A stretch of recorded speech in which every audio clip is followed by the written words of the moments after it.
I'm Bob Brill. He's Eric Kramer. Welcome to Kramer and Brill, an NFL football podcast, a fantasy cast.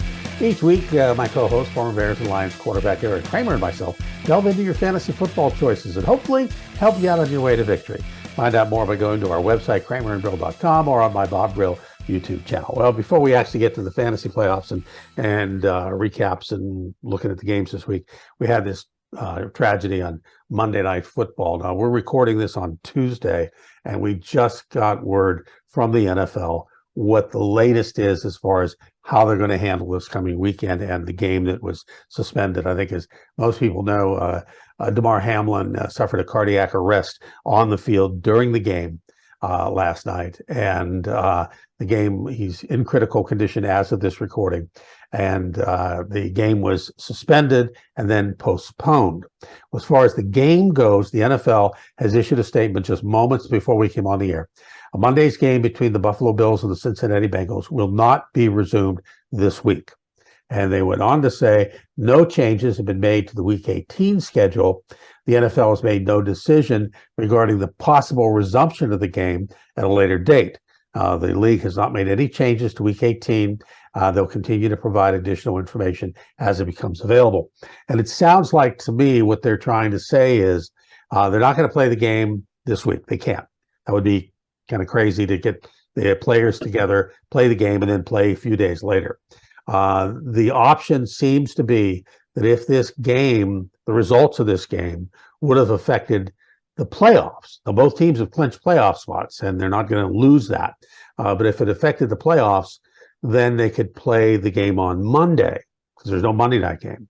If it doesn't affect the playoffs, let it go. And it may affect home field advantage. Eric, what are your thoughts? Well, my first thought last night was I didn't know what was going on. And it was running in the background. I was over a friend's house, and I had recorded the game. So when I got home, it went through, I don't know, 2 or 3 commercials where when the people were on air, it didn't matter if it was Aikman and Buck in the booth or the studio, nobody knew what was going on. They were just sitting around talking. Turns out Damar Hamlin nearly died. And so thank God he didn't. And and so it would be impossible to even think last night about returning to the field.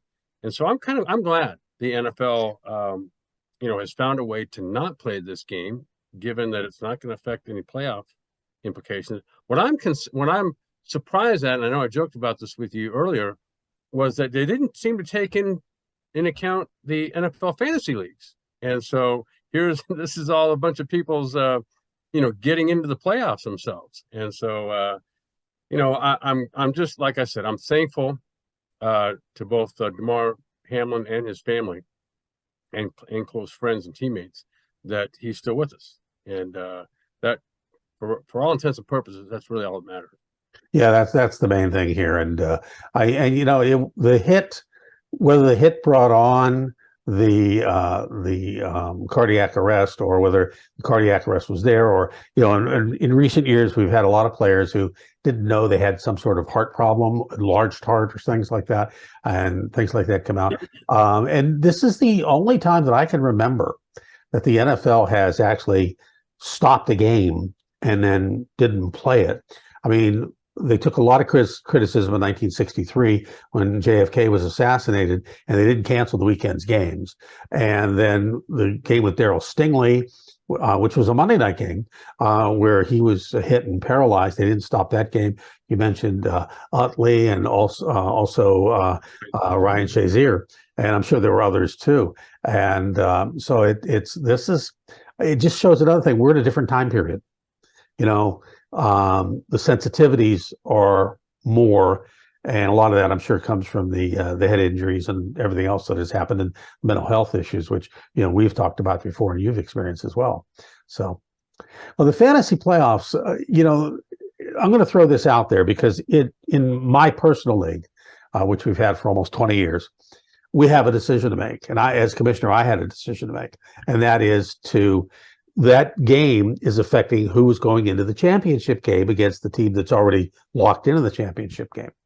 So in order to make it fair, I've put out a proposal to our league, and I'm still waiting to hear back, and maybe other leagues can take a look at this. My option is to either declare the game as is, and the team that was supposed to lose goes into the playoffs, and that would not be fair to the team that was supposed to win, because it was only a 13-point difference, and Josh Allen versus was on the team that would end up losing this. So my decision is to put all three teams into the championship game. It's not like they're playing each other on the field. They're playing for points. And at least that way, the team with the most points would win the championship. The team with the second most would be the loser. And then the third team would be, for draft purposes, because we drafted in reverse order, would be kicked back to their regular season. So hopefully some fantasy commissioners, that's an option for you if you happen to run into the same situation that our league has run into. This could go down as the DeMar Hamlin rule. Now, exactly. Well, the fantasy playoffs are underway. We made some right choices last week. For the NFL, it's week 18. The Lions might just make the playoffs for the first time since you were their quarterback. That has to make you feel kind of good. Well, they've made the playoffs. They just haven't won a playoff game, unfortunately, and it's been 31 years now, which is ridiculous. So I'm so happy for that city and that organization, I remember them going 1-2, and I got a hold of Chris Spielman, who works with the team, and I said, they look really good. And he says, we're very well coached. And then they went on to lose their next 4 or something. But the turnaround this year for them, I was thinking, when's the last time I've seen something like this? Well, it was this year with Justin Fields. He started out horrible and then really flipped around right up until about the third series of last game in Detroit, when they got whipped 41-0. So I think that this offense for the Lions reminds me of the early 90s 49ers. We played a game against them in 93. We won the division, went to the playoffs, but 2 or 3 games before the end of the season, they rolled in, got off the bus, scored the only 5 times they had the ball touchdowns in the first half, 35-10, game over. And that, to me, is the Lions right now. They just look that dominant. And so I think the rest of the league and the NFC in particular better hope that they don't get in the playoffs. It's going to be very, very interesting. And like I said, I told you last week that I think your phone's going to be ringing off the hook here the next week or so. Speaking of which, the guys you liked this week were solid, starting with Jared Goff, 3 more touchdown passes, no picks. He's been outstanding. You really like Daniel Jones. You really like Sam Darnold. I poo-pooed that. Brock Purdy were all really good. Those are guys you had on your top of your list. I was strong on the running backs with Swift, Mostert, and Harris, all topping the charts. Our receivers, how about Mike Evans? 10 catches, 207 yards, 3 touchdowns for Tampa. You said he was going to go off. Brady really pulled it all out this week. As much as I think the good Brady QB days are over, he has a way of making me eat my words, and I love it. But like you pointed out with Jared Goff, this guy's been lighting it up for half a season now. And if there was a draft tomorrow, a fantasy draft, I'm not sure I wouldn't take Jared Goff, fantasy or real draft. He's playing that good. I don't think he's thrown an interception in 6 or 7 games. And everything he does just seems to be right. And offensively, they're awesome to watch. And hey, Sean McVay, where are you today? Right. Oh, Baker there's Mayfield. the guy right there. Baker Mayfield. There's a guy right there that wishes he had him back for sure. I think. And then the other guy is Daniel Jones. You mentioned him and you look at what he does, and he is, I don't know how many people think of him as a dual threat quarterback, but he is. And because he combined for, I think, about 260 yards, over 260 last week, and accounted for 4 touchdowns. And then, and he's throwing it like his Duke frat brothers. So there's no like sensational receiver he's throwing to. And it doesn't even matter if Barkley, who didn't go off last week, plays well. It's just Daniel Jones is like a one-man band right now. Interesting notes. Joshua Dobbs will start for the Titans against the Jags this week. We've been waiting for that. Could be a key pickup if you have a quarterback being rested by his NFL team going into your championship game. Also facing issues are Teddy Bridgewater, Matt Ryan, Tyler Lockett, Jalen Hurts likely is ready. Nick Foles is out, and Lamar Jackson is likely sitting again as the Ravens are in the playoffs. So let's get right to the games. The key is no team has clinched home field advantage. So every team will at least start their best players, at least start. We'll see how that goes. Starting with Saturday. Chiefs and Raiders. Raiders playing out the string, but it looks like Jarrett Stidham might be worth a look for after 365 yards passing and 3 touchdowns and a 40-plus day in fantasy. Devontae Adams as well as Josh Jacobs are solid. Mahomes and McKinnon are solid, and Kelsey, of course. Valdez-Scantling, I like him as a good pick too. And for KC, do not forget about rookie running back Isaiah Pacheco. He only had 31 yards rushing last week, but he did get in the end zone. And since he's taken the bulk of the carries this second half of the season, he's a solid 70 to 100 yard, outing guy. And the running back, Jerick McKinnon, has 7 receiving touchdowns and 1 rushing in the last 5 games. Titans and Jags, if you're hurting for a quarterback, Joshua Dobbs could be your man here, along with Robert Woods and Treylon Burke. But Derrick Henry likely sitting this one out. If you start either quarterback in this one, I'd go with the guy who recently popped up out of the Jack in the Box, and that's Trevor Lawrence.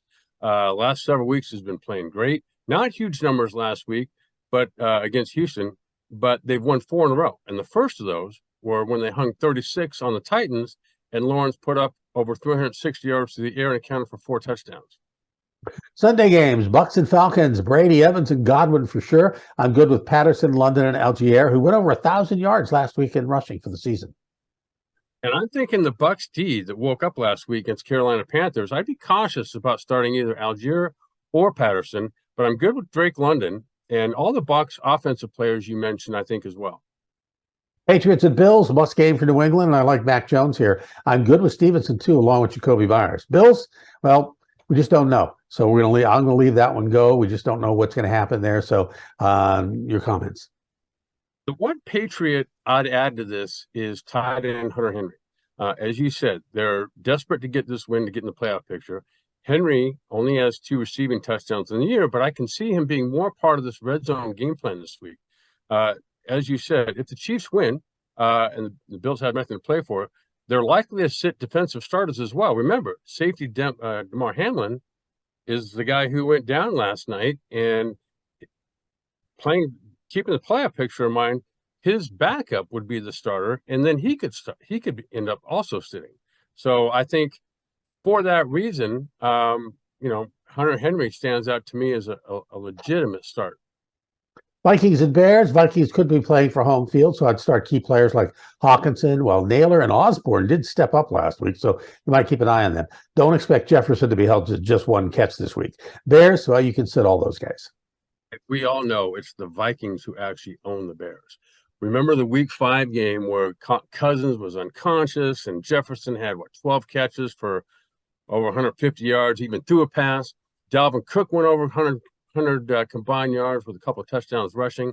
Those 3 I'd start along with Hawkinson. The Bears are depleted in the second and third levels of that defense, and their defensive line, unfortunately, gets 0 pass rush right now. Ravens, Bengals. I wouldn't touch anyone on the Ravens and the Bengals. Again, here we just don't know what's going to happen, so I'm going to leave that one go.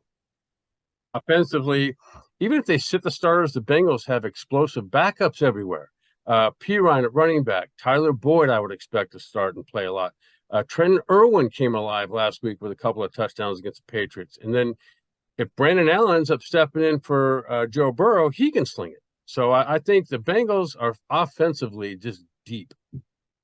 Lions and Packers. Lions got the win, so Packers need to win as well. So you got to play anyone you have on these 2 teams. Both Detroit RBs are solid. Swift and Williams both scoring touchdowns, and Aaron Rodgers has his team on the move. So I'd stick with him too. I love the 2 running backs for Detroit now. I mean, it's they've joined in with what seems to be the current trend in the NFL, where you have 2 good running backs. They're both playing a lot. They're both sharing carries. They're both scoring touchdowns. All I know is every time they call a running play on first down, it's then 2nd and 1. So it's it's a gash every time they get the ball in their hands, and that's not just against the Bears defense. So I love what Detroit's doing right now, and like I said, I think Jared Goff is maybe the best quarterback going. But if the Packers get this game, now everything up to this point has fallen in place for them to get into the playoffs. But if they win this game, the Lions are playing so well right now. I think and they have to also win this game. That I think, hey, everything's falling so well for the Packers. Bet on them to go to Super Bowl. Why stop with the playoffs? Because this is the Lions are that good, and I think that offensively, running, play action, drop back pass. Jameson Williams, is that how you pronounce the name? Jameson? Jamal Williams. No, the receiver for Detroit. Okay, yes. Yeah, so he got some action back against Chicago last week, so he's added to the mix now. And so, I mean, yeah, the Lions, I think, are going to win this game, and I think offensively it's going to be they're going to put up some points as well. Texans and Colts, two teams with nothing to play for, nothing to prove. Move on. Well, Houston has a lot to lose for, and that's the number 1 overall pick. So they don't want to give that up. But try as you might, there's just, you look up and down these offensive rosters, there's just really no one to start. Jets and Dolphins both need wins here. I like the RBs for Miami, and if Bridgewater starts out, elevate the wideouts, Hill and Waddle, but not if Skylar Thompson is the QB. For the Jets, I like Mike White, Conklin, and even Corey Davis, along with Garrett Wilson, who will get targeted but double-teamed.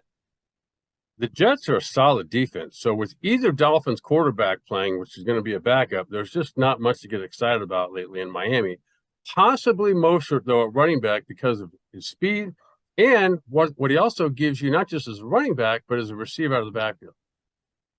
Panthers and Saints, Sam Darnold and DJ Moore are worth a shot, as is Taysom Hill, had 10 fantasy points last week. And I like Shaheed here along with Olave. Who knew that Carolina was going to run into the buzzsaw that was the Tampa Bay defense last week? Wow. The Saints D hasn't been as stout lately as I would have thought, and the Panthers have been running the ball up until last week very well. So I'd start Devonta Foreman. I think their best receiver here is DJ Moore, so I'd start him as well. And for New Orleans, Alvin Kamara has put 3 solid weeks together. Not the Alvin Kamara of old, but the guy who's putting up 75, 85 yards a game now. He's solid. Giants have nothing to gain, so Jones and Barkley are iffy, but the Eagles are playing for home field, so Hurts if he's healthy, Sanders and Brown along with Smith. If Hurts can't go, Minshew is solid here. As we mentioned, Daniel Jones is hot. So if he's playing, start him. And whether it's Hurts or Minshew, doesn't matter. Play all the Eagles receivers. Minshew is just as capable passing the ball, maybe not running the ball, but passing the ball just as well as Hurts. Browns and Steelers. Browns would love to keep the Steelers out of the playoffs with a win. So Chubb, Watson, and Cooper are all goes. But keep an eye on Hunt. He's always tough on Pittsburgh. For the Steelers, the defense. You got to take the defense this week because they're stepping it up along with Najee Harris, Deontay Johnson. And if you're hurting for an RB, Warren might be a good pickup, and I do like Pickens too. I hate to disagree with you at all times, but especially here in fantasy football world. But no way do I start Deshaun Watson. He has not had one good game since he's returned. I think the Steelers defense also is shutting down whoever it is they play. Chubb would be it for me as the only possible starter in Cleveland. And when it comes to Pittsburgh, Harris obviously is a definite start. Pickett may get his 3rd winning drive in a row here, which is incredible for a rookie. But he's just now, to me, starting to understand how not to lose games first. Set yourself up for a 2-minute drive, great, but not putting up great numbers fantasy-wise. It's interesting because I heard a statistic. I think he's got 5 game-winning drives in his career. Of course, he's only got 6 wins. He's learning early. Yeah, it's like, okay, we played for 59 minutes. I know we're behind. Oh, we got 60 seconds left. That's when we'll throw the final touchdown and win it. And he's just been amazing on those last drives. It's just you're right. And I'm sorry to cut you off, but I was going to say he reminds his turnaround this year because remember when he was playing early in the year, he was losing games. Yeah, and now he's kind of learned how not to do that, and then put the team on his shoulders in that last minute or two. Yeah, impressive. And that touchdown was a laser. The one to Pickens and then the one to Najee to win the last game. he was falling down as he was throwing it. It was like he looked like to me like Aaron Rodgers out there, just kind of flipping the ball around, Right? He's and talented. it's fun to watch. Yep. Cowboys and Commanders. Cowboys clinch and home field might be a possibility, which they would likely know before game time. So Dak and the RBs are good along with Lamb, but keep an eye on a coach's decision to rest them if this game doesn't mean they're going to have a chance to move up in the rankings. I'm fine if Dak sits for this one. He's been really anything but consistent since returning from that thumb injury, and the Commanders' defense to me is excellent.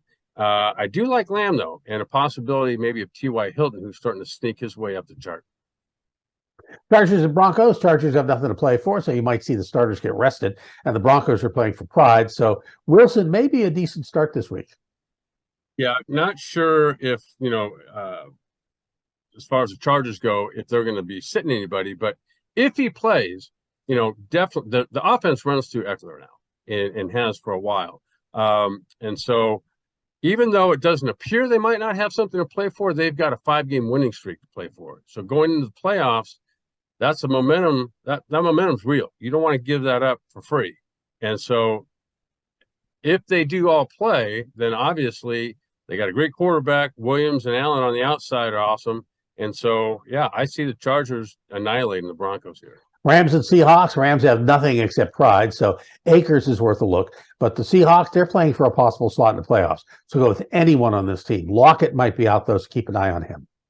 Well, I kind of liken Cam Akers to David Montgomery in Chicago. So I don't care if they're up by 20, down by 20, 1-15. Akers is going to dominate one way or the other. And so the other guy in this game that's kind of like that is Walker, who's back now as running back in Seattle.